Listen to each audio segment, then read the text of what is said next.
नमस्ते,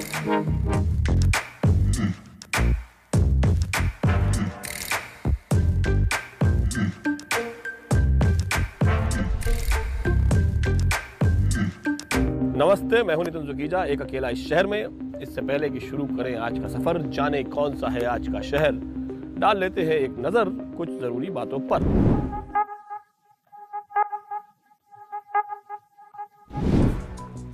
तो साहब, आज हम आपको कहां ले आए हैं? हम आए हैं पंजाब में। पंजाब में आपको कहां लेके आए हैं? पंजाब में हम आप ऐसे शहर में लेके आए हैं जो जाना जाता है सबसे बड़ी एग्रीकल्चरल यूनिवर्सिटी के लिए, इंडस्ट्री के लिए, हौजरी के लिए। जो स्वेटर आपने पहना हुआ है वो शायद यहीं का बना हुआ हो। जैसे दिल्ली में कनॉट प्लेस है, यहाँ पर है किप्स मार्केट। एक बार इस शहर में जरूर आना, देखते हैं कुछ अनदेखा अनजाना। चलिए घूमते हैं लुधियाना।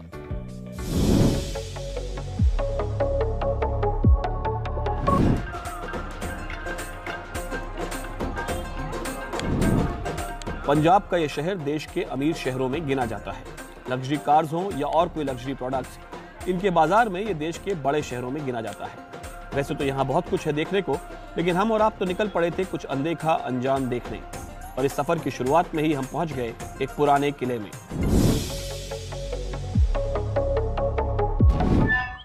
किले का भारी दरवाजा खटखटाने लगे, फिर देखा कि एक पल्ला तो टूटा पड़ा है। तो हम इस ऐतिहासिक किले में अंदर प्रवेश कर गए। अंदर घुसते ही दिखा ये सरकारी बोर्ड। यहाँ कभी सतलज नदी बहा करती थी, अब यहाँ बस्तियां बस गई हैं। ये किला जो नदी के किनारे बना था, किले के नाम पे जो भी कुछ खंडहर बचे हैं, दीवारें बची है, करीब 500 साल पुराना है। कहते हैं सिकंदर लोदी ने इसको बनवाया था। 500 साल पहले नदी के किनारे सामरिक दृष्टि से काफी महत्वपूर्ण था। दिल्ली सल्तनत का रास्ता यहीं से होके जाता था। सतलज वक्त के साथ धीरे धीरे पीछे चली गई और बस्तियां आगे बढ़ती चली गई। किले की हालत खस्ता दिखी। एक छत पर पास की बस्ती के बच्चे पतंग उड़ा रहे थे, कुछ लोग हुक्का पी रहे थे और कुछ भूरे कुत्ते इधर उधर लौट रहे थे। भाई, हमने लुधियाना में लोगों से पूछा कि क्या आप जानते हैं कि आपके शहर का नाम लुधियाना कैसे पड़ा? तो उन्होंने कहा सानू की पता। फिर किसी ने हमें आइडिया दिया कि लुधियाना है अमेरिका में, शायद वहां से नाम आया हो। तो हमने ही उनके लिए मेहनत करके पता लगाया कि एक्चुअली ये लोधी फोर्ट से हमने जाना कि लुधियाना का असली नाम था लोधियाना। यहाँ कभी सैनिक रहते होंगे या दरबार के लोग, या शायद सुल्तान के शासन के कर्मचारी कामकाज देखते होंगे। आज सिर्फ हम, आप, ये बुरा कुत्ता और हमारी तन्हाई। कभी यहाँ कोई सरकारी केमिकल लैब बनाई गई थी। अब इसके खंडहर जैसे इस किले के खंडहरों में मिल से गए हों। इनके बीच से निकलकर हम पहुंचे एक सुरंग के पास। अगर वक्त पुराना होता तो मैं आपसे कहता कि मैं सीधा फिल्लौर से लुधियाना आ गया हूँ।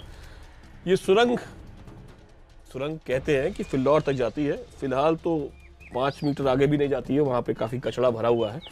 लेकिन कभी इस किले से लेकर फिल्लौर में जो राजा रंजीत सिंह का जो किला है, वहाँ तक ये सुरंग जाती थी और इस खुफिया रास्ते से लोग आर पार होते थे।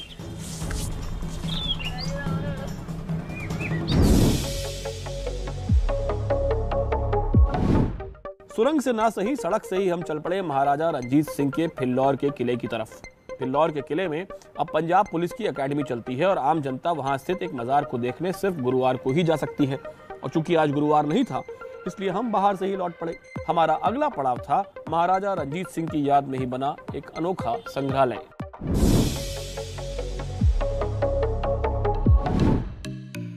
तो इस टैंक पे सवार होकर मैं कहीं लड़ने नहीं जा रहा हूँ। हम लुधियाना में आपको जहाँ लेके आए, उस जगह का नाम है महाराजा रंजीत सिंह वॉर म्यूजियम। अपनी तरह का बड़ा ही अनोखा म्यूजियम है, भारत के जाबाज सेनानियों को समर्पित है। आप जो टीवी पे बैठ के देखते रहते ना युद्ध कैसे होते हैं, उससे कोई फायदा नहीं है। यहाँ पे आए और यहाँ पे युद्ध कला की सारी चीजें देखें कि अलग अलग गैलरी में क्या क्या है। बातें क्या करनी, चलिए आइए। इस म्यूजियम में घुसते ही दिखती है महाराजा रणजीत सिंह की एक बड़ी मूर्ति। जहां बाहर विभिन्न टैंक, तोपें, मिग और सुखोई जैसे जहाज रखे हैं, वहीं अंदर जाने पर भारतीय सैन्य इतिहास की शौर्यगाथा हर तरफ दिखाई पड़ती है। 1948 की पहली जंग से लेकर के कारगिल युद्ध तक के स्मृति चिन्ह यहाँ मौजूद हैं। एक गैलरी पंजाब के सैन्य इतिहास पर भी है। यहाँ पर रखी है इतनी ऊंची बंदूक कि ऊंचाई पे जाने के लिए नीचे लगाना पड़ेगा एक संदूक। एंग्लो सिख वॉर के चित्रों से लेकर के पुराने हथियारों तक, बंदा बहादुर से लेकर महाराजा रणजीत सिंह तक के सिखों की बहादुरी के किस्से इस गैलरी में भरे हुए हैं। काजी नूर मोहम्मद जंगनामा में 1765 में लिखते हैं कि अगर आपको युद्ध कला सीखनी है तो सिखों से सीखिए कि युद्ध कैसे किया जाता है। जब उनकी शमशीर लहराती है, उनके घोड़े हिंद से सिंध तक चौकड़ियां भरते हैं। जहां नौसेना की पनडुब्बियों और हेलीकॉप्टर के मॉडल्स लोगों को बताते हैं कि कैसे हमारी सेना हमारी रक्षा के लिए सदैव तत्पर है, वहीं कारगिल गैलरी में तस्वीरें, हथियार, मॉडल्स और एक छोटा सा light and sound show operation Vijay की वीर गाथा सुनाता है। ऑपरेशन विजय जेड़ा आम तौर पे कारगिल युद्ध नाल जानिया जाता है, बहुत ही मुश्किलों भरे रस्तियां नूं फौजी वीरां ने बहादुरी नाल तय कीता।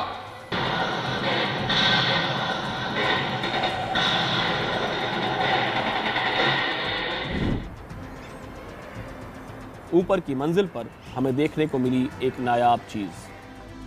The Pakistan Eastern Command agreed to surrender all Pakistan armed forces in Bangladesh to Lieutenant General Jagjit Singh Arora.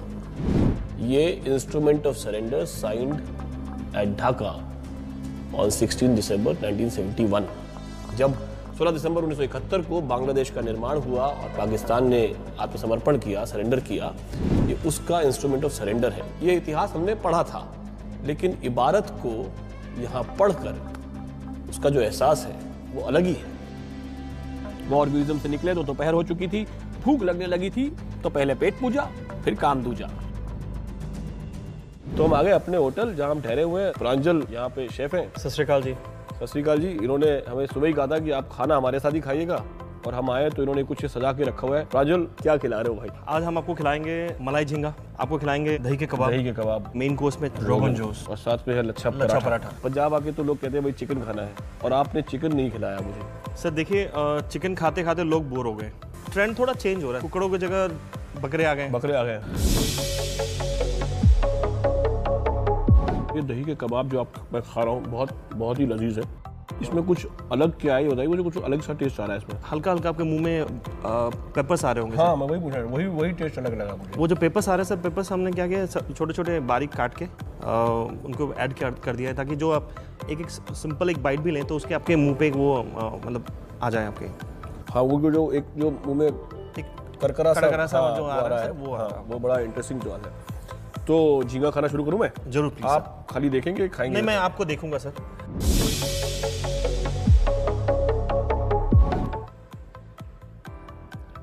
कैसा रहा सर? बहुत बढ़िया, इसका टेस्ट अलग है। देसी का जो झींगा होता है उससे तो टेस्ट काफी अलग है। जो फ्रेश वाटर फिश होते हैं ना सर, उसके टेस्ट बहुत सेटल और बहुत मीठा बनाता है सर। पंजाब में लोगों को झींगा बड़ा पसंद है। लोग सोचते थे कि जहाँ हम समुद्र के किनारे गोवा जाएंगे तब खाएंगे, लेकिन आज के डेट में ट्रेंड चेंज होते रहे हैं और आज के डेट में लोग यहाँ कल्टीवेट करना स्टार्ट कर दिए हैं। हमने इसमें क्या है कि सर एक फ्रेश झींगा लिया, उसको मैरिनेट किया जिंजर गार्लिक पेस्ट के साथ, फिर उसके बाद थोड़ा सा योगर्ट और क्रीम दोनों को अच्छी तरह मिला लेते हैं। उसके बाद उसमें चॉप जिंजर, ग्रीन चिली, थोड़ा सा इलायची पाउडर और थोड़ा सा हम क्या करते हैं अमूल चीज़ स्लाइस यूज़ कर लेते हैं, नहीं तो प्रोसेस चीज़ भी आप यूज़ कर सकते हैं। मैरिनेट करके कम से कम 2-3 घंटे रखते हैं, उसके बाद इसको तंदूर में सेक के फिर सर्व कर देते हैं। तंदूर में पका लेते हैं। अब यह मेन कोर्स पे आ जाए गुरु। जरूर सर। ये जो आपने बड़ी तारीफ की है अपने रोगन जोश की, इसको टेस्ट किया जाए। तो इसमें क्या विधि है इसको? ये जनरली कश्मीर की डिश है। तो कश्मीर में अगर इसको 2 तरह के लोग बनाया जाता है। एक तो मुस्लिम लोगों ने इनको अलग से गार्लिक और टमाटर के बेस में बनाते हैं, और यहाँ पे हम जो बनाते हैं, हम यहाँ पे बनाते हैं टमाटर और दही के बेस पे बनाते हैं। हल्का सा इसमें भी हमने देसी घी डाला, फिर हमने खड़े मसाले डाल दिए। खड़े मसाले डाले, हाँ। खड़े मसाले डालते ही फिर हमने जिंजर गार्लिक पेस्ट का फिर से लगाया तड़का। उसमें क्या करते हैं, जो मटन होती है, मटन को पहले से हम थोड़ा सा मैरिनेट कर देते हैं जिंजर गार्लिक पेस्ट के साथ, नमक के साथ। मटन को इसमें डाल देते हैं, हम भूनते हैं। तो उसमें क्या करते हैं, थोड़ा देगी मिर्च, जीरा पाउडर, धनिया पाउडर, लिटिल बिट ऑफ गरम मसाला, विल पुट ऑन इट, अच्छी तरह भूनते हैं। भूनना एक बहुत इंपॉर्टेंट चीज़ है। उसके बाद क्या किया, थोड़ा सा यखनी बनाते हैं, जो कि स्टॉक होता है मटन का, मटन का स्टॉक डालते हैं उसमें साथ में। सिवाय दही के प्रिपरेशन के जो आप कह रहे हैं करी में, और क्या अगर मैं कहूँ कि एक खास बात, एक चीज़ जो अलग है इसमें, एक चीज़ होती है कि जो हम स्पेशली डालते हैं, जैसे सौंफ, सॉल्ट और हिंग, इन तीनों का जब तक मिश्रण ना हो ना सर, रोगन जोश कभी कंप्लीट नहीं हो सकता। बहुत बहुत शुक्रिया प्रांजल, मज़ा आ गया खाना खा के। Thank you sir, thank you. खाना खाने के बाद चलते हैं कहीं घूमने, अभी खाना ना खा लीजिए। खाने के बाद हम पहुंच गए लुधियाना से करीब 22 किलोमीटर दूर दोराहा। वहां एक पुरानी इमारत हमारा इंतजार कर रही थी।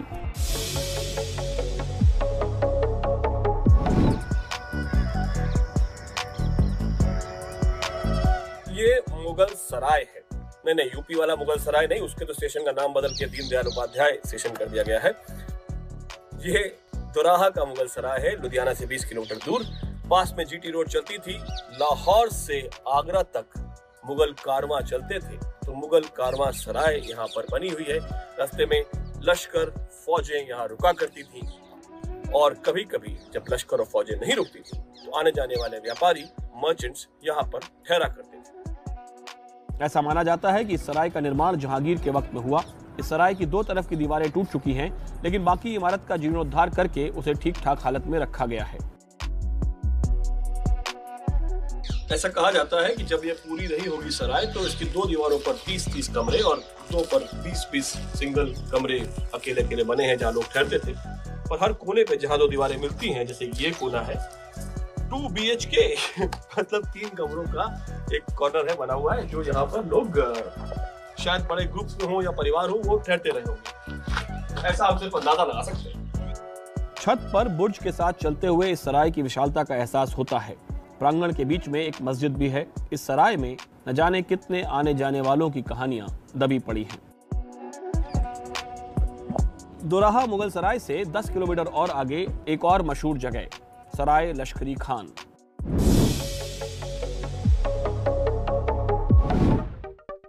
वैसे तो ये भी एक सराय ही है। इस रास्ते पर कोस मीनारें दिखती हैं और जगह जगह पर मुगल फौजों के लिए कारवां सराय बनाई गई थी। ये सराय एक और वजह से भी मशहूर है। सराय लश्करी खान एक मुगल जनरल थे, मिलिट्री जनरल, उन्होंने बनाई थी 1667 में, ऐसा कहा जाता है। लेकिन इससे RDB फोर्ट के नाम से फेमस किया गया, क्योंकि रंग दे बसंती फिल्म की शूटिंग यहाँ हुई थी। जब नवजोत सिंह सिद्धू यहाँ के मिनिस्टर थे, टूरिज्म मिनिस्टर थे, तो उन्होंने अनाउंस किया था कि इस जगह को वर्ल्ड क्लास वेडिंग डेस्टिनेशन में बदला जाएगा। हम भी चाहते हैं कि वेडिंग डेस्टिनेशन के बहाने ही सही इस इमारत के दिन बहुरे। जहां आमिर खान की फिल्म की शूटिंग हुई, वहां लोग शादियां करें, और इस सब के बीच अगर मन करे तो इस सराय के इतिहास को भी जान लें। लश्करी खान ने शायद ही कभी सोचा होगा कि 21वीं सदी में जब लोग शादियां करेंगे तो शादी की जगह के बहाने कार्ड पर उनका नाम भी छपा होगा। चलिए साहब, लुधियाना के सफर में बस आज इतना ही। हमने किला देखा, सराय देखी, गुरुद्वारा देखा, म्यूजियम भी देखा। अब अगले एपिसोड में आपसे मुलाकात होगी किसी नई जगह, कुछ नया अनजाना अनदेखा ढूंढते, कुछ नया खाते, नई जगह घूमते घुमाते।